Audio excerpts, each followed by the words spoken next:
Good morning, everyone. Today I have seen some articles, more articles about the banker push worldwide to a cashless society. So they just want digital money in the system. And these bankers all around the world are pushing very, very hard for a cashless society. So I had some thoughts regarding that. So I wanted to basically bring to you my thoughts. So this isn't going to be like a full-fledged podcast, but just a quicker, abridged version of a podcast, just with a few of my thoughts. And then you guys can feel free to comment below and give me feedback upon my thoughts as well. So the most recent things, because I told you the head of Citibank's gold analysis, Willem Buter, I don't know if that's how you pronounce his last name, is on board. You have Harvard economist Ken Rogoff that's on board for banning cash, which I've discussed in previous podcasts. And the latest that's come on board is a German economist, Peter Bofinger, B-O-F-I-N-G-E-R, Bofinger. I don't know how you pronounce that German last name. But he basically said coins and bills are obsolete and only reduce the influence of central banks. The position represents this position represents the economy. Federal government should stand up for the abolition of cash. So he said, with today's technical possibilities, coins and notes are in fact an anachronism. Buffinger said, I'm sorry, I am stumbling a little bit here, but I'm reading a Google translation of the German print of what he said, and the translation is terrible because it's not even proper grammar, proper English. So that's why I stopped, because some of this translation, the grammar just doesn't make sense, though you can understand the gist of what he says. So in other words, basically Buffinger says that we should ban all cash, and the government should call for the abolition of cash because it would give the central banks basically more power. So that is ridiculous, because I've already told you that the existence of a central bank and a free market is a literal impossibility, just like the physics maxim of two objects cannot occupy the same space at the same time. So by giving central banks more power, this economist is actually calling for more tyranny and less freedom in the economy. So of course, you have the usual suspects like former Harvard president, former U.S. Treasury Secretary Larry Summers on board, stuff like that. But that's what you expect from all these people that want to usher in a new world order. So you expect that they would call for a ban of cash. And it's funny that even Harvard professor Kenneth Rogoff has argued that, again, like this German guy, that the U.S. government should ban cash because it would give the U.S. central bank more power. So again, he's someone at Harvard that was once thought of as a bastion of intellectualism that now just has these false demagogues all over the place that are propelling forth these ridiculous notions and actually calling for tyranny to be imposed upon citizens all around the world. That's how far education has fallen. But you can, of course, go to my podcast in which I speak about education not being worth a single dime that you pay for today, and you'll understand why these so-called elite universities all over the world are harboring people that are professors that are calling for this new world order, that are basically just banking shills, or you could say they sold their soul to the bankers to argue their point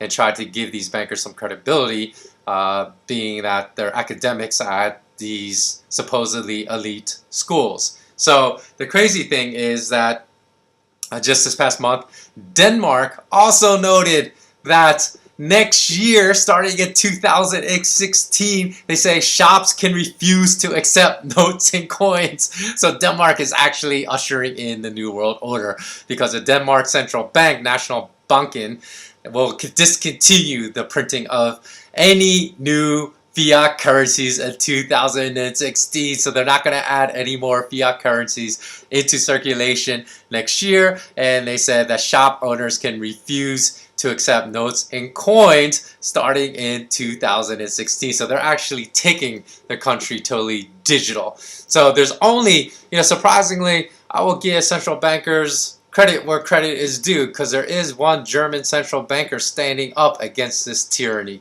So his name is Karl Ludwig Thiel, Thiele. Excuse me, I don't know how to pronounce German surnames, so if I'm mangling that, forgive my pronunciation. But anyways, he cited freedom of choice. Yes, a central banker cited freedom of choice, and even famed Russian novelist Dostoevsky in his defense of keeping banknotes and coins and rejecting the banker push towards a cashless society, because he said, quote, abolishing cash would hurt consumer sovereignty, the free choice of citizens about their payment instruments, end quote.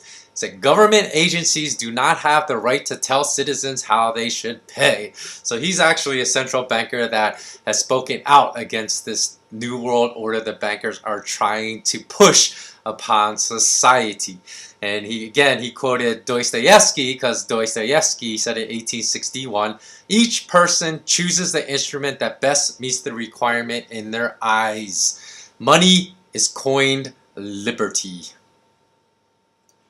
So actually the first part was the German central banker's statement, and then he was quoting Dostoevsky that said, money is coined liberty. So why is there a huge push, besides just further subjugation, further tyranny that central bankers want to impose upon us all? I think part of this might have to do with the fact that central bankers are getting ready to try to Cyprus many people all over the world. Now, I made a video, I'll put the link in the video description below, about this. I believe it was at least a year ago. It could have even been 2 years ago, because I believe the time that the bankers Cyprus'd everyone in Cyprus was in 2013, 2 years ago, where they basically stole 47.5%, nearly half of all savings accounts in Cyprus, over 100,000 euros. So it boggles my mind how no bankers were murdered for that outright theft in Cyprus. So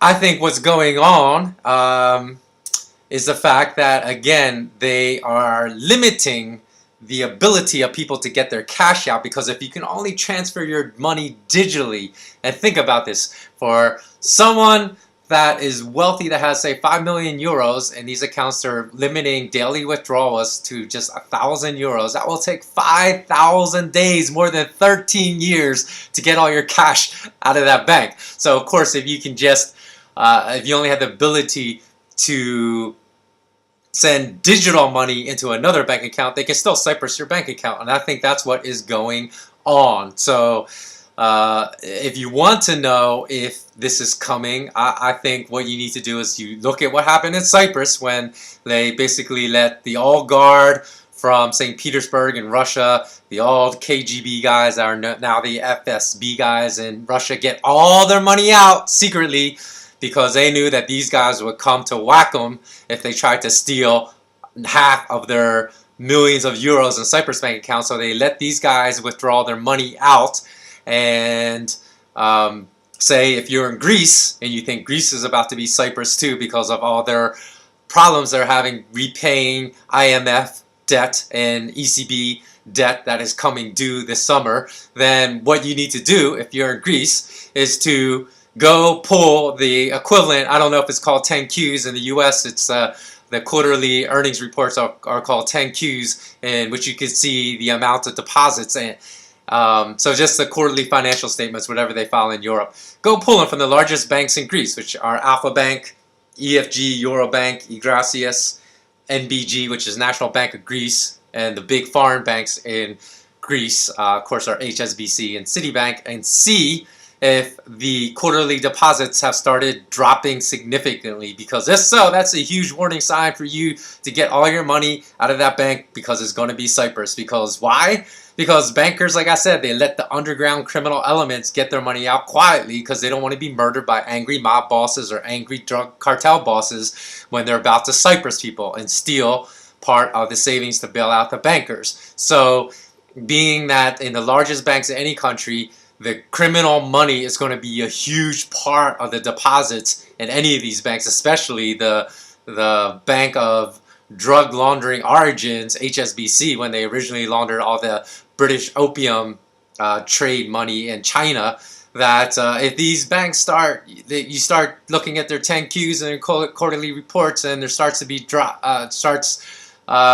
a significant drop off in the amount of deposits quarter to quarter, then be forewarned that that could be coming. Again, you could look at, you should try to find out if you're Greece to know if this is going to be coming at Olean Investments Company Establishment, OICE. Why? Who are they? You might ask. OICE is the parent company of the Olean Group, which oversees basically, it's a diversified company founded in 1947 with 15,000 employees and 50 affiliated companies that's active in almost every single sector of the Saudi economy, including oil, steel, fast food. So they might have a lot of petrodollar deposits in Greek banks because they are actually have a branch office in Athens, Greece. So again, not only will criminal elements be allowed to withdraw their money quietly if they're getting ready, the bankers are getting ready to Cyprus your bank accounts, but they'll let the big wigs out too, and they'll allow them to get all their money out. So this might not be available because, of course, they could do this in between quarters, in between when those statements come out, so you won't know.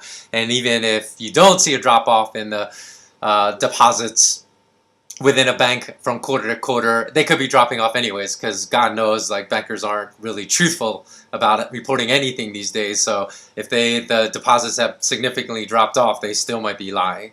So that is my brief rant of the day. You know, Jade Helm is coming up, which is the joint operation between domestic and foreign government agencies in the United States, which people say could be the preparation for martial law in the United States. Why would they be breaking out martial law? Again, one reason could be because they're planning, the Fed Reserve bankers are planning to Cyprus U.S. savings accounts. And of course, if they did, there would be massive unrest and massive chaos. Jade Helm could be a preparation for that coming as well. So just know, as I've said many, many times before, and probably literally dozens of previous videos, that your money is not safe within a big global bank or a big national bank in the nation you reside in. So ultimately, no matter what country you live in the EU, if you're worried about getting Cyprus by your bankers, try to find out if the deposits at your bank have fallen off significantly in recent weeks, because all underground criminal activity is almost 100% cash business, and these businesses will want to get their millions, tens of millions and tens of millions, and perhaps hundreds of millions and even billions of the bigger banks like HSBC. They would want to get this money out if they were about to be Cyprus'd, and then the bankers will tell them, because it's just basically the banking industry want a legalized mafia telling an illegal mafia, hey, we're about to screw everyone else. We don't want blowback. We don't want you guys coming to basically whack us when we do this. So get your money out first. So no matter where you live, if you worry about this happening in the U.S., you can check and try to find out if large deposits have been allowed to secretly leave that bank, and that would be a sure sign. Even though I've said many times you shouldn't even have any money in any of these big banks, big global banks, big national banks, and I've been saying this for years on end, for at least 4 years now. So all your money should have been out a long time ago in any event. But if you want to know, that's one way to do it, I would think. So let me know what you think. Please do comment below. And please do remember to subscribe as well. And even if we haven't answered your comments yet, please continue to do so, because know that I will be making a question and answer session in the near future, in which I'll just take all the questions we haven't been able to answer online and read them out loud and then go through them one by one. So please do ask questions, continue to ask questions, and I will eventually get around to answering as many of them as I can in a future video. Okay, thanks a lot for watching. As always, remain intensely curious, and until next time, so long.